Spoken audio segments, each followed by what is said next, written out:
I'm gonna get straight to the point. Fall 2022 is one of the most stacked seasons of anime I have seen in a long time. I honestly barely had enough time to try and keep up with all the different shows coming out this season. There were that many. I mean, part of that might have had to do with the fact that I'm in my junior year of college and classes are getting more stressful as I attempt to prevent myself from flunking out and ending up on the streets.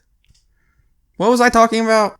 Anime, oh yeah, that's right. Starting out with everyone's favorite, isekai. There was surprisingly not many isekai this season, though there was one that was seeming to really stand out. Reincarnated as a sword, which hearing by itself sounds like an idea that is quite out there, but is being executed quite well in this scenario. With a reincarnation that took a whole 20 seconds, our MC is brought into a fantasy world after death, and as you can probably guess, he becomes a sword. Shiso begins to train himself to become the ultimate sword for whoever may become his wielder. He ends up choosing this cat girl named Fran, who was attempting to escape from a slave trade gone wrong. She becomes overpowered, and now the two are on a journey for Fran to become the first black cat to ever evolve. This journey includes a little bit of murder, along with making some friends in a new guild. Overall, this isekai offers a very cute dynamic between a cat girl and her sword going on a journey with a fair balance between action and wholesomeness that makes it a really good time. Now, thank you for getting through the isekai section. It's time for what you're really here for, Chainsaw Man. Chainsaw Man is probably one of the most anticipated shows in recent anime. Being a best-selling manga, this show had many high hopes going into it. Now, I personally chose not to read the manga so I could go in as blind as possible, and so far it has yet to disappoint. Chainsaw Man is the story of Denji, a guy who is working to pay off the debt of his old man. He sells off many of his body parts, including his right eye, other non-essential organs,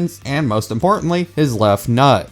I know, tragic. He moves into the world of devil hunting with the help of the chainsaw devil Pochita, until one day when a job gets Denji a little over his head and he dies.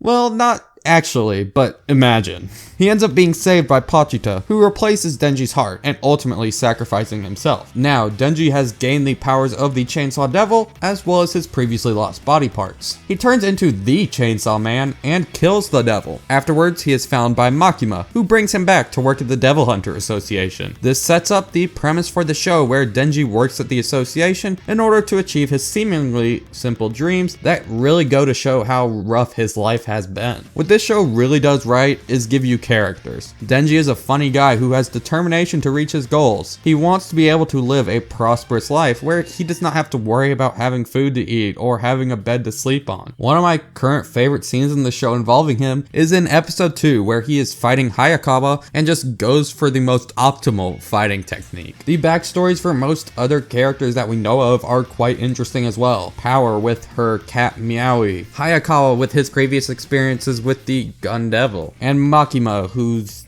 just kinda mysterious. But these characters all are very interesting that are going to make for really great characters once the show has had more time to properly flesh them out. Now, if you loved K-On!, get ready. From the studio that gave you My Dress Up Darling, Persona 5 the Animation, and Spy X Family, we present to you Bocchi the Rock, the show you watch if you want to watch something mainstream, but also want to feel superior than those Chainsaw Man fans. This is obviously not the first guitarist anime following a high school girl aside from K-On!, though this gave off very K-On! Vibes throughout the beginning episodes. The main difference being that Hitori actually knew how to play the guitar going into high school. Once in high school though, she realized that she was never able to show this talent off in her middle school years and now wants to join a band. She ends up stumbling upon Nijika, who needs a guitarist for the night. Hitori, despite her overwhelming anxiety, agrees and ends up joining their band. One very unique point of this anime is the animation style they have gone with for this show that takes it to a new level. They don't feel bad about mixing up the way characters look to exaggerate a joke or point they're trying to make. Ultimately, it's probably something you'll enjoy if you like K-On! Style shows,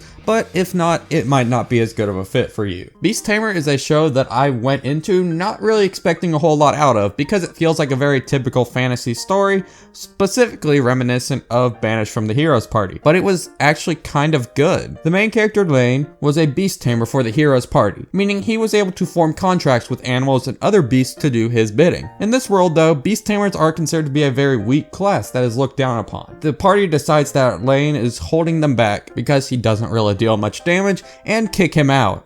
You heard that, support players, you are useless. With nothing else to do, Rain joins a guild featuring the same receptionist you've seen in almost every isekai. On a mission, he meets Kanade, a cat spirit, which is one of the ultimate species of this world. Rain is able to create a contract with Kanade, and it is then that we learn that Rain is no ordinary beast tamer. Most tamers cannot do much of what Rain is able to do, especially form a contract with a member of the ultimate species. With this power at his disposal, he continues with his journey and builds a harem of ultimate species members. Okay, maybe it is a typical fantasy. One of the most interesting shows that have been airing recently is entitled Renai Flops. This show starts out as a very typical harem rom-com where the MC gets a set of 5 potential wives. There is Karin, the German supermodel, Mongfa, the Chinese homeroom teacher, Amelia, the American tsundere, Ilya, who is totally not a guy, and only Aoi. We have some of the classic trashy tropes of accidental panty showings and the girls constantly fawning all over Asaki. There is even a very plot-heavy Hot Springs episode. But after a couple of generic trashy episodes, this show takes a massive turn as we discover something that I will not actually spoil because it was that shocking for me and really adds to the experience. If you want to know why this show is so different, you'll have to go watch it yourself. Okay, let's see here.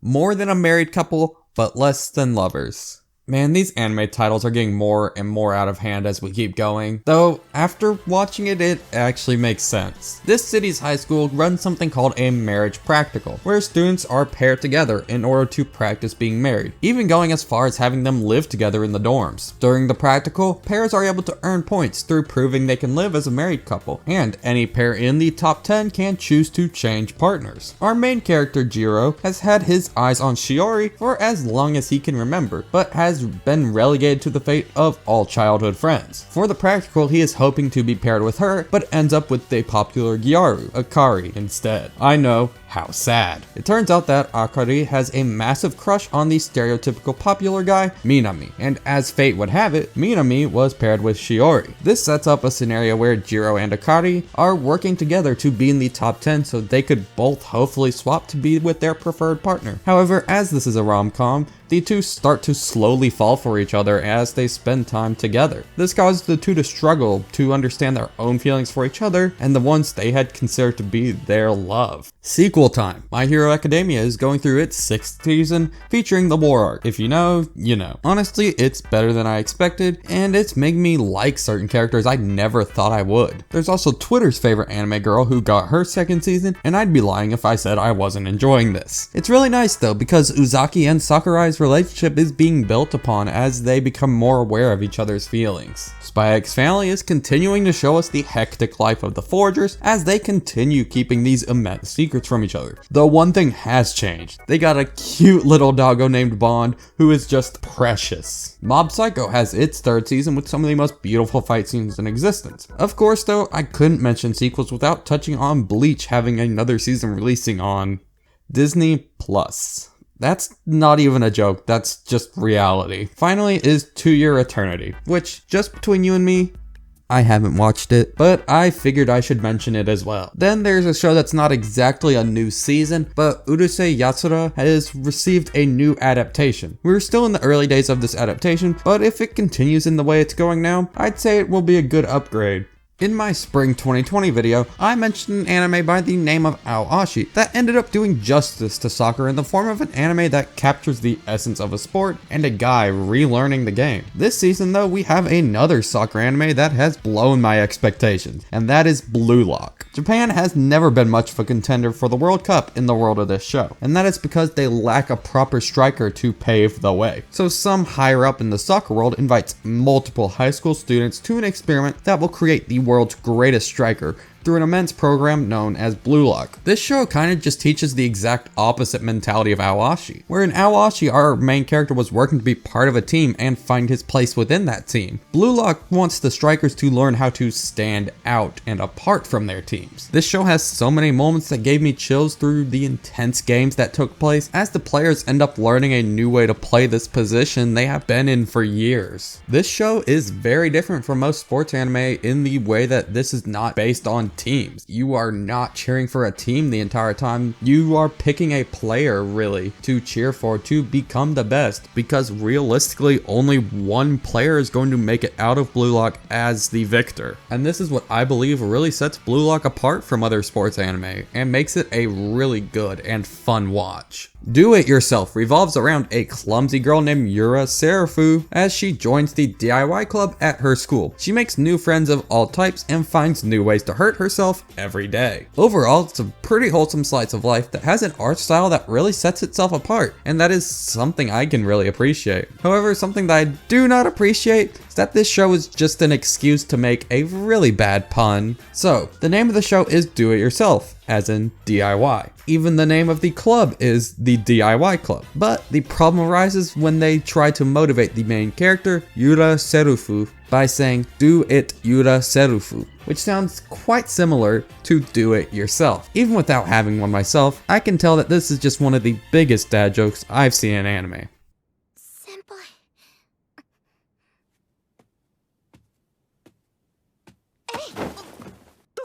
しないほらこういうとこに誰か隠れててさドッキリ大成功って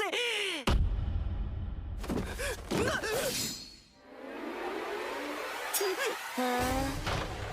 Well, that's unfortunate for him, but I'm sure some people are into that. So Shinobi no Itoki at first seems like a typical slice of life featuring Itoki as the MC. But as you saw earlier, this quickly changed. We learned that there are many people out to kill our MC because of the ninja clans that are basically just mafia groups. And Itoki's mom is the leader of a massive clan that has had troubles with other clans in recent years. So for his safety, she's sent him to a school full of ninjas in training. That feels like the last thing you would want to do if people were out to kill him, but whatever, I'll let it slide. Once he gets into the school though, it kind of just turns into a classic high school show that just happens to feature ninjas. It's just very meh.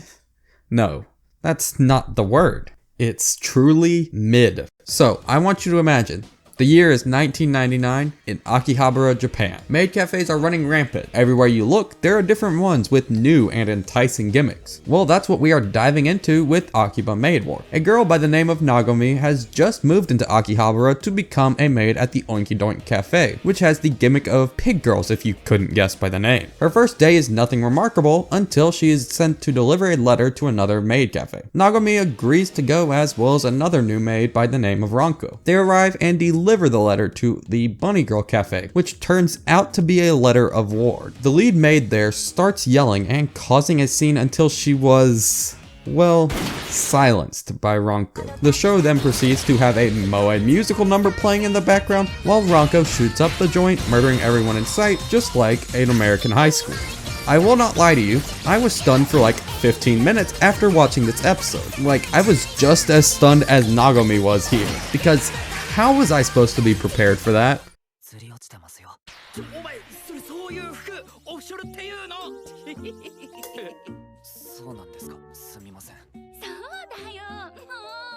Oh yeah, that's me 100%. This small mini-series is being overlooked so hard in my opinion this season. It's about these hot guys who just have no idea what they are doing and are the most socially awkward people on the planet. However, they somehow manage to play everything off in the coolest ways possible to the people around them. As is the name of the show, Play It Cool Guys. We see multiple characters throughout what I would call the sketches put together for each episode. In each story, we hear their inner monologue as they go through one awkward interaction after another. This is just overall a really good time with some hot guys that I highly recommend. And that is pretty much everything. There are a couple of shows I probably missed through this season, but I've only got so much time I can spend watching Japanese cartoons. While fall was quite stacked, we can't forget what summer season gave us. And if you enjoyed this video, you should check out this video on screen where I went over all the summer anime of 2022. Also, if you want to be updated over future seasons of anime, make sure to subscribe and hit the bell so that you can be notified whenever I upload. I'm Leora with Anime Knickknacks, and I hope to see you in the next one.